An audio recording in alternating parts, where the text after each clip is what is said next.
कोलकाता येथे निवासी डॉक्टरच्या बलात्कार आणि हत्या प्रकरणातील विरोध दिवसेंदिवस वाढत चालला आहे। आता इंडियन मेडिकल असोसिएशन IMAने 17 ऑगस्ट रोजी देशव्यापी संपाचा निर्णय घेतला आहे।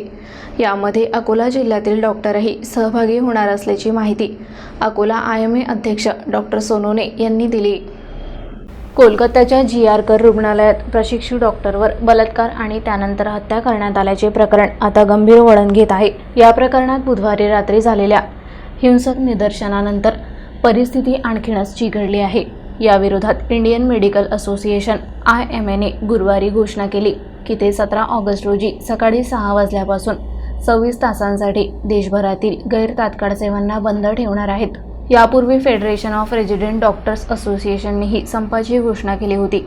या संपामध्ये अकोला जिल्ह्यातील सर्व डॉक्टर सहभागी होणार असल्यामुळे अकोला जिल्ह्यातील सर्व रुग्णालये बंद राहणार असल्याची माहिती अकोला IMA अध्यक्ष डॉक्टर राजेश सोनोने यांनी दिली।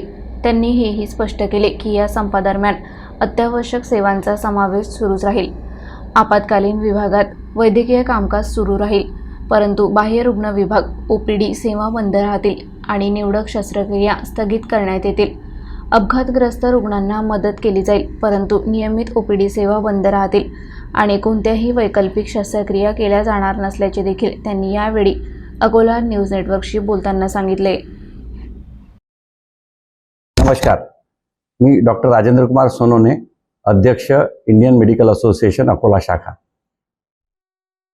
मित्रांनो, 9 ऑगस्ट रोजी कलकत्त्याच्या एका हॉस्पिटलमध्ये पदव्युत्तर प्रशिक्षण घेणारी एक स्त्री डॉक्टर, जी दुसऱ्या वर्षाची विद्यार्थिनी होती, तिच्यावर अमानुषपणे बलात्कार करून तिचा अतिशय निर्घृणपणे हत्या करण्यात आली।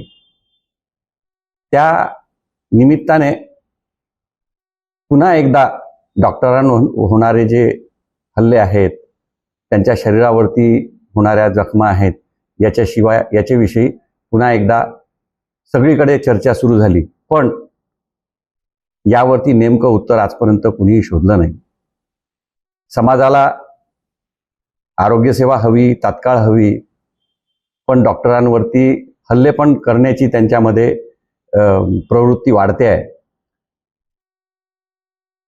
ही अशीच प्रवृत्ती वाढत राहिली तर येता काळ डॉक्टर कुणालाही अवेलेबल होणार नाहीत, ही भीती ॲज अ डॉक्टर आम्हाला पण वाटते। कारण आरोग्यसेवा कोलमडत जाते। सरकार जोपर्यंत यावरती खूप चांगला निर्णय घेत नाही आणि समाज जोपर्यंत डॉक्टरांच्या बाजूने खंबीरपणे उभा राहत नाही, तोपर्यंत या प्रश्नाची उकल होणे कठीण आहे। आणि त्यामुळे समाजातून जी काही सहानुभूती आहे ती डॉक्टरांकडे असावी, यासाठी म्हणून ह्या प्रकरणानिमित्त अकोला IMAच नव्हे तर देशव्यापी इंडियन मेडिकल असोसिएशननी उद्याची तारीख म्हणजे 17 ऑगस्टला देशव्यापी सेवा बंद म्हणून निषेध दिन पाळण्याचा ठरवला आहे। ही सेवा बंद 24 तास सेवा बंद राहील। या दरम्यान फक्त आकस्मिक विभागात दाखल होणारे जे रुग्ण आहेत त्यांना सेवा प्रदान करण्यात येईल। अपघात आहेत किंवा कुणाला हार्ट अटॅक आला आहे, ब्रेन अटॅक आला आहे, असे जे आकस्मिक रुग्ण आहेत त्यांना सेवा नक्की प्रदान करण्यात येईल। पण वैकल्पिक ऑपरेशन्स आहेत, शस्त्रक्रिया आहेत, ज्या आकस्मिक नाही आहेत, ज्या तातडीच्या नाही आहेत, त्या सगळ्या उद्या टाळण्यात येतील। रेग्युलर OPD जी आहे ती OPD सर्व डॉक्टरांची बंद राहील। कृपया समाजाने याची नोंद घ्यावी आणि समाजाने पण यासाठी आपला पाठिंबा दर्शवावा।